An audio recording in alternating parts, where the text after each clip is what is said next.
Muhammad changed Arabia. That part is not seriously disputed.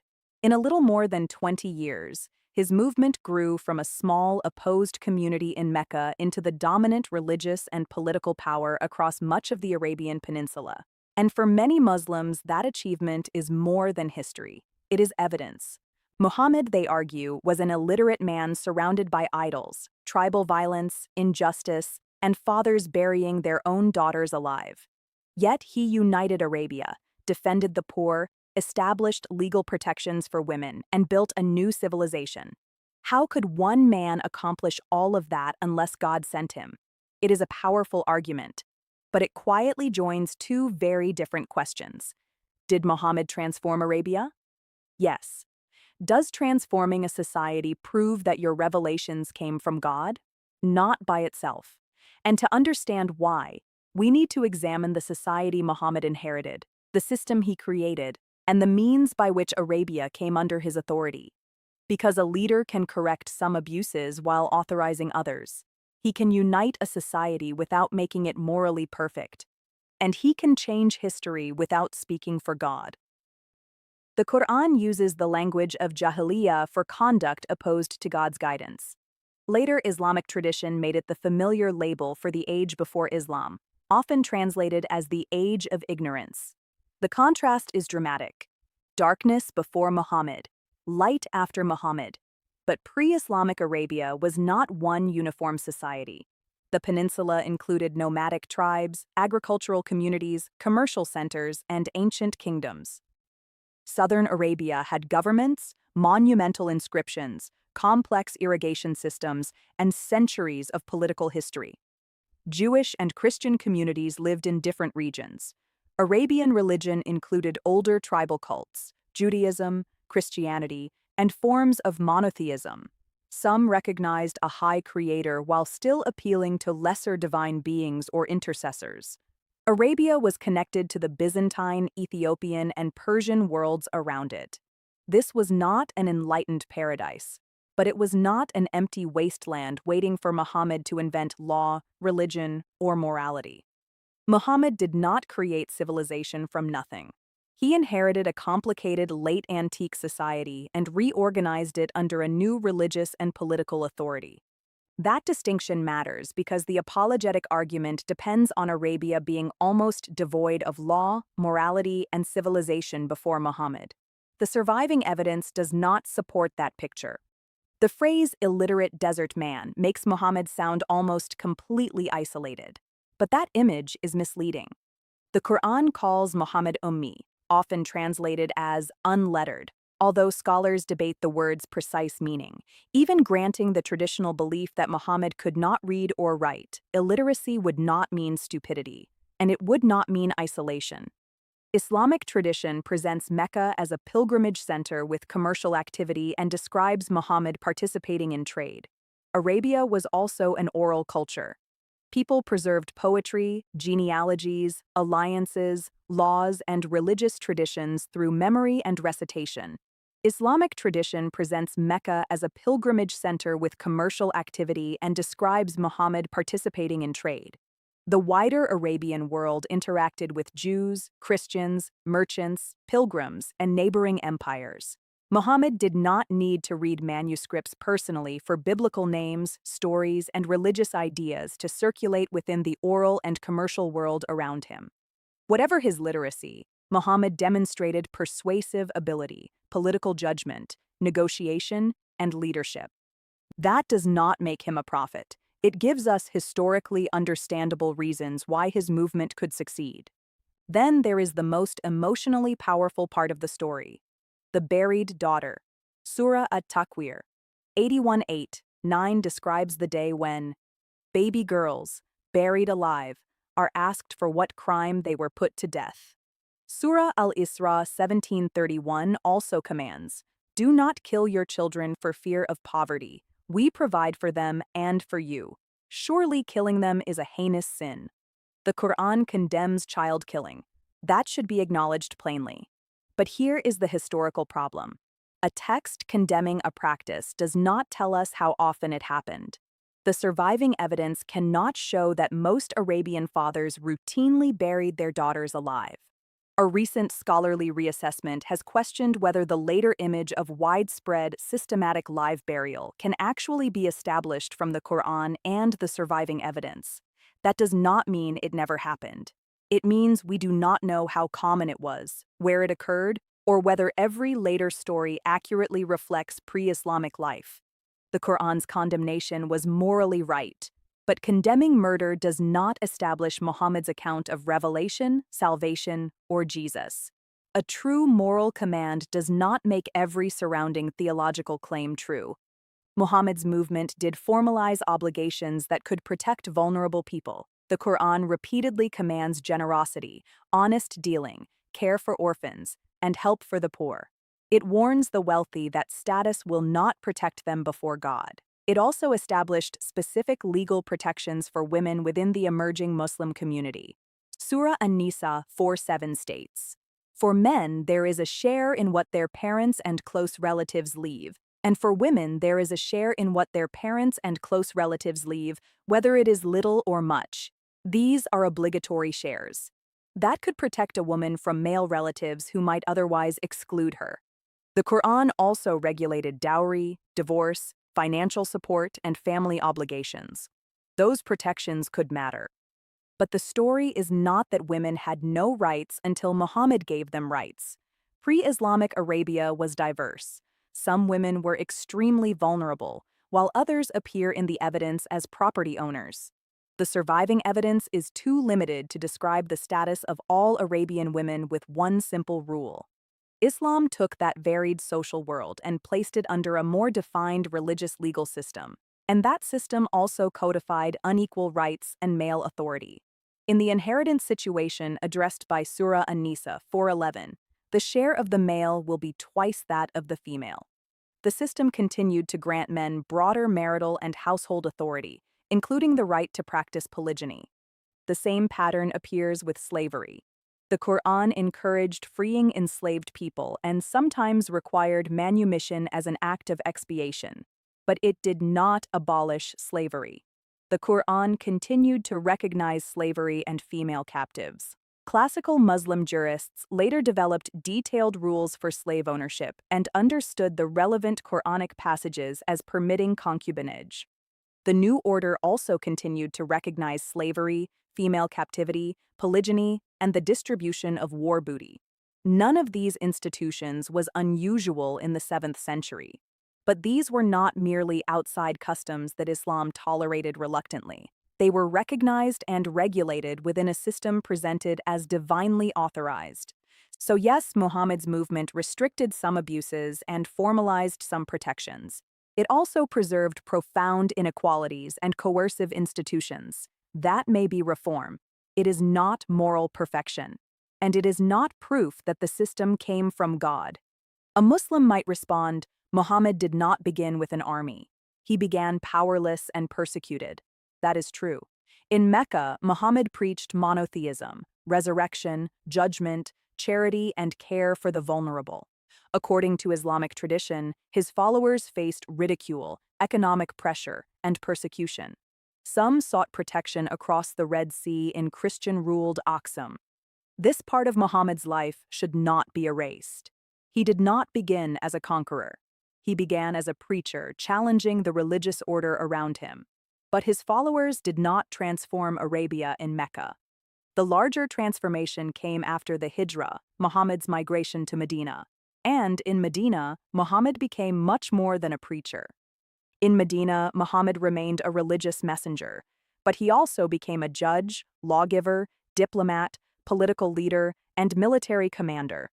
The community now possessed territory, alliances, laws, resources, and the ability to defend and enforce its decisions. The document commonly called the Constitution of Medina reflects a political confederation organized around Muhammad's leadership. Scholars debate whether it originated as one document or several agreements, but it addresses mutual defense, blood compensation, communal obligations, and the settlement of serious disputes. This was no longer only a group trying to persuade individuals. It was becoming a governing polity with law, political authority, and the capacity for armed enforcement. And from that point forward, the movement expanded through several forces working together. Preaching mattered. Sincere conversion mattered. But so did diplomacy, tribal alliances, military campaigns, treaties, economic interests, and Medina's increasing power. Once Muhammad possessed territory, law, resources, armed followers, and coercive authority, Arabia's transformation no longer looks like an inexplicable miracle accomplished through preaching alone. It looks like the expansion of a religious and political order, using recognizable forms of power. Islamic sources describe Muhammad's followers targeting caravans connected with the Meccan Quraysh. They fought battles, suffered serious reversals, won important victories, and negotiated the Treaty of Hudaybiyah. Eventually, Muhammad entered Mecca in victory. Across Arabia, tribes faced a changing political reality. Some accepted Islam sincerely. Some entered alliances. Some negotiated peace. And Medina's growing military power necessarily changed the choices available to surrounding tribes. This cannot honestly be reduced to conversion by the sword. Political submission and personal religious belief were not always the same thing. But it cannot honestly be reduced to peaceful preaching either. Muhammad's authority expanded across much of Arabia through conviction, leadership, negotiation, law, alliances, resources, warfare, and victory. This was not merely a moral awakening spreading from heart to heart. It was the expansion of a governing religious polity. Its growth involved sincere faith, but it also involved military pressure, political calculation, material interests, and submission to an increasingly dominant authority. That proves Muhammad was effective at acquiring and organizing power. It tells us nothing by itself about whether the resulting system was morally perfect or divinely revealed. And then, almost immediately after Muhammad died, parts of that unity began to fracture. He died in 632. Tribes broke their ties with Medina. Some followed rival prophets. Some resisted taxation. Others may have understood their allegiance as a personal agreement with Muhammad that ended at his death. Abu Bakr, Muhammad's first successor, answered through the campaigns known as the Ridda Wars. The word Ridda is often translated as apostasy, but historians continue to debate the precise nature of these rebellions. Were they religious apostasy, political secession, tax resistance, tribal rebellion? The answer was probably not identical in every case, but the wars reveal something important. Allegiance to Medina was not understood everywhere as the same permanent personal and religious commitment. Muhammad established the dominant order. Abu Bakr had to fight to keep that order together. The transformation was real. It was also more political, contested, fragile, and dependent on military enforcement than the popular apologetic story usually admits. Political leadership does not automatically disprove a prophet. Muslims can point to biblical figures such as Moses or David, whose missions included law, government, and warfare. So the Christian argument cannot be, Muhammad fought, therefore Muhammad was false. That would be simplistic. But the existence of warfare in the Old Testament does not make every later religious conqueror a prophet. Christians do not evaluate Muhammad merely by asking whether some biblical leader also governed or fought. We evaluate his claim through the revelation of God fulfilled in Jesus Christ. Political leadership and military activity, by themselves, neither prove nor disprove prophethood. But political success certainly cannot prove revelation when political power helped produce that success. It may show courage, discipline, political intelligence, and an ability to unite people. But it cannot tell us whether Gabriel spoke to him. It cannot tell us whether the Quran came from God. And it cannot tell us whether Muhammad's account of Jesus is true. The decisive Christian question is not whether Muhammad improved some conditions in pre-Islamic Arabia. It is whether his message is faithful to the God revealed in Christ. This is where the comparison with Christianity becomes important, but it must be historically honest. Later, Christian rulers used political coercion, persecution, and violence. Christians should not deny that. Constantine changed Christianity's legal and political position in the 4th century. Later emperors went further and used state power against religious opponents. The comparison is not between perfect Christians and violent Muslims. It is between the models established by the founders. Muhammad personally united religious teaching with government, law, warfare, and territorial authority. Jesus did not. Before Pilate, Jesus said in John 18:36, "My kingdom is not of this world." When one of his followers tried to defend him with a sword, Jesus said in Matthew 26:52, "Put your sword back in its place." Jesus said to him, "For all who draw the sword will die by the sword." Jesus left his apostles no territory, state treasury, coercive civil court, or army. He told them to bear witness. And for nearly 3 centuries, Christianity spread across the Roman world before receiving Roman imperial sponsorship. Not without failure, not without internal conflict, and not under constant persecution everywhere, but without a Christian emperor forcing the empire to listen. When later Christians tried to compel faith through persecution or forced conversion, they departed from the method of Christ and the apostles. Muhammad's combination of prophetic, political, judicial, and military authority was not a later corruption of his movement. It was part of the model established during his own life. That is a real historical and theological difference. The Bible never teaches that worldly success is a reliable test of revelation. Deuteronomy 13 warns Israel that even an impressive sign is not enough to validate someone who leads people away from the God who has already revealed himself. The test is not simply, did this person succeed? Did people follow him? Did his movement defeat its enemies? The test is whether the message is true and faithful to God's prior revelation. History contains many transformative leaders. Lawgivers changed legal systems. Conquerors united divided peoples. Religious founders inspired discipline, loyalty, and rapidly expanding communities. Those achievements may demonstrate intelligence, organization, charisma, or historical opportunity. They do not prove theology. Muslims do not accept every successful religious founder as a prophet. Neither should Christians. For Christians, the standard is Jesus Christ. Does Muhammad's message agree with the God revealed in the Son? Does it preserve the identity, crucifixion, and saving work of Jesus? Or does it deny them? No amount of territorial expansion can answer those questions. No legal system can prove that Gabriel appeared. And no political victory can turn a false claim into a true one.